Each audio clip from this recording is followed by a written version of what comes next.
In this session, we will be discussing about Wumpus World Problem, which is the best example for intelligent agent-based system. Already in the previous session, we have been discussed how this intelligent agent-based system is working and how the logical reasoning and the previous understandings have been utilized in order to solve a very simple real-world problems. And in the whole session, we'll be discussing about how this Wumpus world problem have been framed and how we can solve what are the different possibilities to solve this Wumpus world problem. It's purely a game which is quite interesting for you people to understand how these concepts of artificial intelligence have been utilized in order to solve a problem. Let's get into the concept. This is a working environment of Wumpus world problem. We have 4 cross 4 grids. We can have n number of grids in Wumpus world problem, but for our easy understanding, we have considered 4 cross 4 grids. Consider each and every grid is a separate room.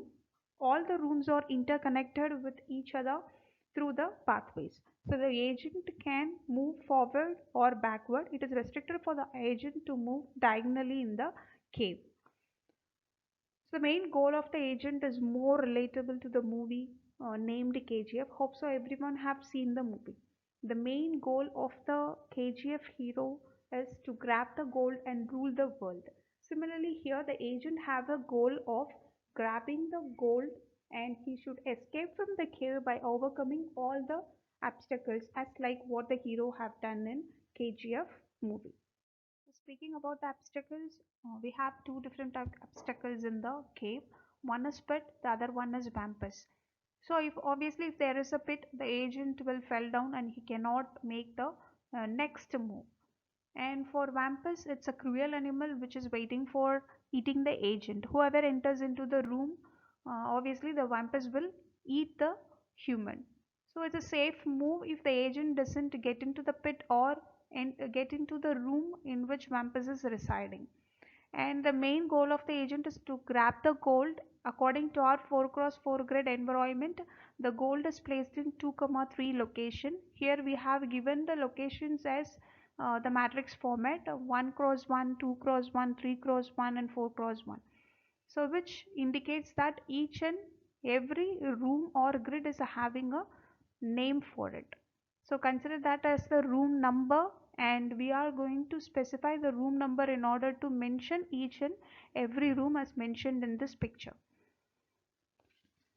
So apart from pits and Wumpus, we have certain factors which is indicated over here in the diagram as stench, breeze, glitter. So stench is nothing but it's a strong smell uh, which the agent can perceive once entered into the room. If the agent feels a stench or stinky smell, it's an indication for the agent that any one of the adjacent room is having Wumpus. And if the agent feels breeze, then it is an indication that any one of the adjacent cell is having a pit. So in both the cases, the agent should be very careful in making the next move. It should be a safe move. So if the agent feels the glitter, then it's a strong indication for the agent that that room consists of a gold. So he can grab the gold and he can escape from the cave. So this is the overall environment of Wumpus World Problem, and we'll be discussing about the solution for this problem using artificial intelligence. So let us discuss about P for Wumpus World Problem. P stands for performance. So the performance of the agent is only based on the points which have been rewarded or which have been given as a penalty for the agent. So as we have already seen in the previous slides, the agent can fall into the pit or he can be eaten by the Wumpus. If that is the case, 1000 points will be given as a penalty for the agent in order to continue the game. And if he have grabbed the gold and came out from the game successfully, then he will be rewarded with 1000 points. And there is one arrow which can be used by the agent to kill the Wumpus. If that is the case, he have to give 10 points for using an arrow to kill the Wumpus, and -1 will be deducted from the agent for each and every action which he is performing in the overall game. So the game ends once if the agent came out from the cave or else if he dies because of falling into the pit or eaten by the vampires. E stands for environment, as we have discussed about the Wumpus World Problem environment much in the first two slides. We have 4x4 grids of rooms. It is not stuck to the 4x4. There's no constraint in it. We can use any number of grids for creating the game. And the agent, I mean the user, basically being placed in the first position of the grid, first room in the grid, which is mentioned as 1x1 as discussed earlier. And location of vampires and gold have been randomly placed in the game, and it may be shuffled at each and every time while you are playing the game, except the first square, because in the first place the agent have been placed initially, so gold and vampires will not be placed in the first position. And each square of the cave can be a pit with probability 50% except the first square. A stands for actuators in pace, and in pace actuators actually helps the agent to make any kind of actions in the grid, like moving one step forward, 90-degree rotations to left and right to move to the adjacent cells where he is residing from, and to grab or to throw the arrow, any kind of actions that should be performed by the agent only with the help of actuators. And S stands for sensors. Sensors actually helps the agent to feel the breeze or stench or glitters. That kind of perseverance can be done by the agent only with the help of sensors. So we have given a table here which gives you a clear explanation about what are the different perseverance that the agent can feel while staying there in the game. So scream basically, the vampires will scream while staying in the room. It can be heard wherever the agent resides in the overall grid. So that is one kind of feel that the agent can perceive. Similarly, glitter, breeze, sting, pumps, this all are some different perseverance the agent can feel while staying in the game. Hope so. Other than scream, all other perseverance that we have already discussed in the previous slide. So on sensors, sensors restrict the diagonal move of an agent from the current location, which we have already discussed. Now the agent is residing in 1, 1 initially. So this 1, 1 is considered as a safe place because it doesn't have breeze or stench smell. So the agent feels very comfortable over here in 1, 1 room. Now he should step forward in order to reach 2, 3 to grab the gold, because agent have a goal of grabbing the gold and escape from the cave. So now the agent has to decide to which room he have to move forward. So only the adjacent cells can be utilized because the diagonal move of an agent is actually restricted in the game. So the agent have to choose either 2, 1 or 1, 2. So now the agent, if he moves to 2, 1, he feels breeze.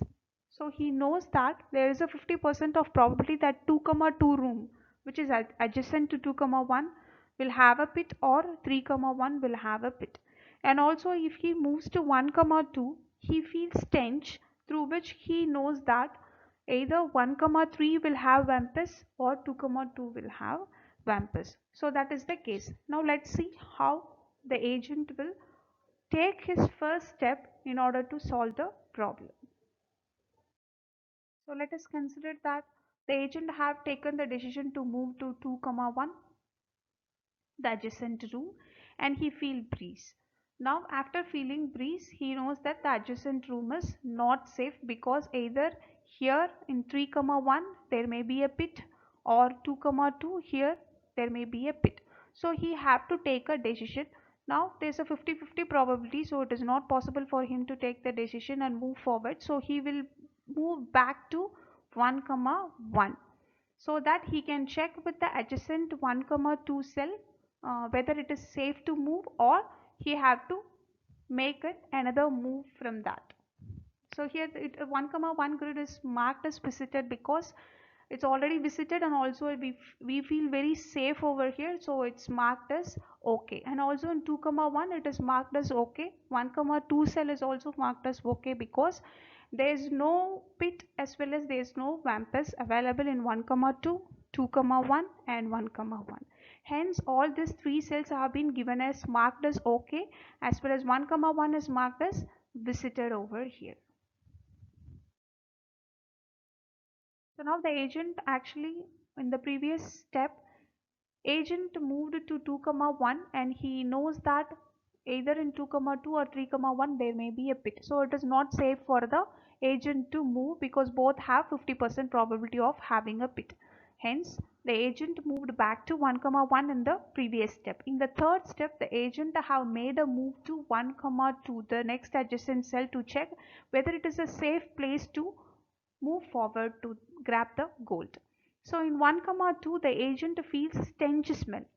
He is feeling stench smell but no breeze, which means there may be an occurrence of vampus in adjacent cells like 1 comma 3 or 2 comma 2, because this 2 or the adjacent cell of 1 comma 2. So the agent have to decide to which grid it should move.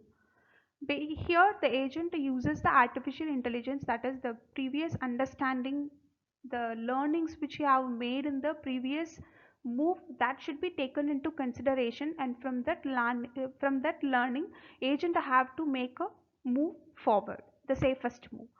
So now the agent is going to make a move to 2 comma 2 because based on the previous experience, while the agent stayed in 2 comma 1, it knows that there is a strong breeze field and no stench field is there, which means it's an indication that 2 comma 2 may have a pit, 50% of probability of having a pit, but 0% of probability of having a vampus because in 2 comma 1 it doesn't have any stench smell. So based on that learning, this agent have decided to move to 2 comma 2 because it knows that no vampus is available in 2 comma 2. So that's a smart move of the agent based on the previous understanding. And now we have marked 1 comma 1 as visited, and we have given OK stamp because it's a safe place to stay. There is no breeze, no stench, so it is safe. And in 2 comma 1 it is stamped as OK because it is very safe place to stay because it doesn't have pit and it doesn't have a vampus. Similarly in 1 comma 2 we have a stench smell, but it is stamped as OK because it doesn't have a pit or vampus. It is marked as visited because the agent have moved to 1 comma 2 and then from there he have taken the decision to move to 2 comma 2. So the forward move is 1 comma 1 and then 1 comma 2 and then 2 comma 2. Hence all these three have been stamped as visited. And finally by staying in 2 comma 2 he have to take any one move from this 2 comma 2. The adjacent cell 2 comma 3 or 3 comma 2 can be chosen by the agent.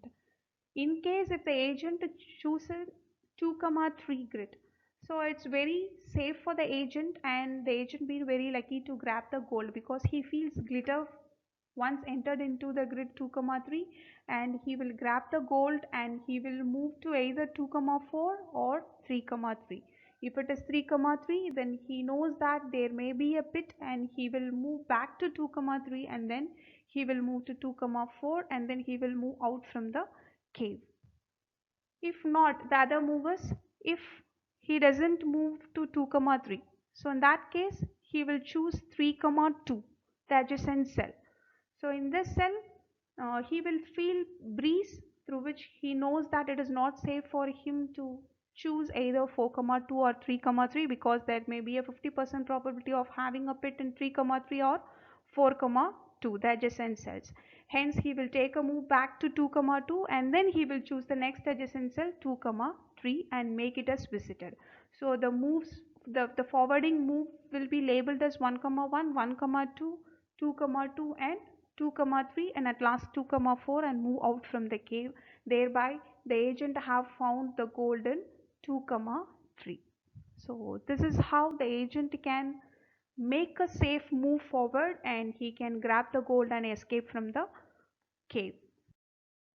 So the overall learning from the Wampus World algorithm in AA perspective is whatever the learning is done from the previous experience, that should be applied, it should be converted into fact, and that facts can be implemented into right action at right place in order to provide the correct solution for any kind of complex problems. Thereby we can provide any kind of solutions for any kind of complex problems. That is the conclusion that we have learned from the Wampus World Problem, and it's very difficult without a prior experience, because without the prior experience the agent feels very difficult to make the safest move in the game. Also, logical reasoning is the major thing which is to be considered for any kind of problems before providing the solution. For the better solution, the logical reasoning is a must one in order to initiate the solution. So that's where we have to concentrate before starting with the solution for the problem. First thing, we have to understand the problem clearly, and then we have to find what are the obstacles, and after that we have certain logical reasoning facts and previous understandings. Putting all this together, we can provide any solutions for any kind of complex problems. Thank you.